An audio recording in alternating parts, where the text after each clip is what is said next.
By the time I get back, I'm different than when I left the apartment. That's the truest thing I know about these mornings. Rico and I step out before the rest of the world into the emerging sunlight along the water. And as my body starts moving, my mind starts moving with it. And the blood starts flowing, and ideas are flowing. Exercise, sunlight, meditation, writing, working, processing, all of it while the sun is rising. And the water's so calming. I think about jumping in every morning, but Rico does not love to swim, so I don't take him in there. But still, the water is so grounding and it's inspiring. And it keeps me going every morning. And I come home holding things I didn't have when I left. Picture of the day, every day, ideas, and sometimes ideas that change everything. The work I'm doing now is invisible to almost everyone. I'm voice recording every morning. I'm building an ecosystem from a balcony in Palm Beach with no team and no paycheck yet. Most people in my life do not even slightly understand what this is or what I hope it will become. So a lot of days it feels like I am hiding from the world, like I'm under the covers reading with a flashlight. And I'm keeping it in the dark on purpose because I want this to come out authentically mine. My vision, my integrity, my word, my story and purpose, and quite frankly, perseverance. And I'm holding it close until it's ready to be released into the world. What I've started to say out loud is that I'm a writer, or I'm a speaker, I'm a content creator, I'm an editor and a publisher, and so many things at once, and I'm still building towards the finished product that I get to hold up and show you. I've always thought of myself as a writer. I just did not have anything yet to show for it, and I cannot wait to see something with my name on the cover, knowing a whole series stands ready and waiting behind it. The content creator, honestly, is one I never imagined would come first. I've always been really shy about video, and this was a really big step for me, and I'm still kind of amazed that I'm doing it. This is truly the truest version of finding my voice and my message and sharing it with the people who are supposed to find it.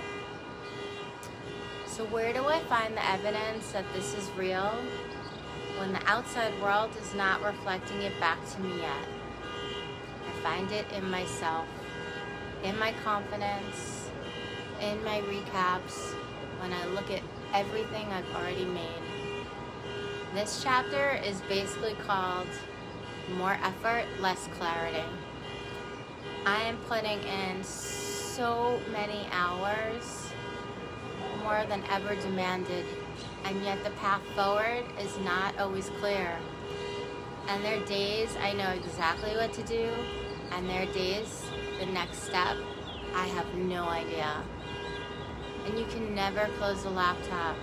There's always more to do, always a better way to do it, and it feels like keeping all the balls in the air without letting one drop. And I'm trying to keep them all moving. And on the hardest mornings, the real reason I keep going is for the little girl who spent her entire life proving and proving and proving. The one who always innately knew her own worth, but even when the outside world didn't reflect it back, it hurt. And that's what gets me to my desk. My dad always said to me, if other people can do it, Why can't you? Of course you can do it. And I'm here and I'm doing it. And the feeling I have is resilience and reinvention and recognition, and being visible feels really good in a lot of ways. It's really scary, but it feels really good too. And finding my voice, that's what this all about. The scary part is being vulnerable. It's hearing my own voice tell my own story, and it's this wait and see with no immediate reward and no way to know what is going to come.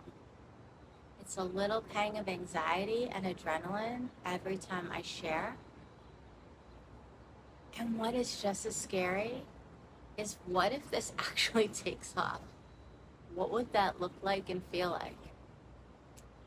And what feels so good to me is that I know it's authentic, and I know it's produced with integrity, and it's entirely mine. And I'm putting something into the world that no one else could ever create. I'm living up to my own expectations and giving it a true go with no regrets. And I'm processing all the grief in real time by speaking of those who have passed and sharing the beautiful memories, celebrating their lives and their spirits through storytelling. And that to me is such a gift. It makes everything I've been through real and legitimate, and it brings all of the adventures back to life for me. It helps me process the hard times. It makes the grief manageable, and it makes me proud of who I am. I'm Kimberly Shahan. Many years of business development, sales and marketing, and now founder of the Turquoise Collective, Turquoise Rising Voice, Horizon Integrative, Turquoise Endeavors Advisory. And I'm becoming a writer and a podcaster and a speaker. And I'm building it all live on camera every day. Every morning, my dog Rico and I walk the waterways of Palm Beach. And this is day 35, 90 days live and unfiltered. If you're in your own reinvention, come and walk with Rico and I. Subscribe below and rise out loud. Say hi.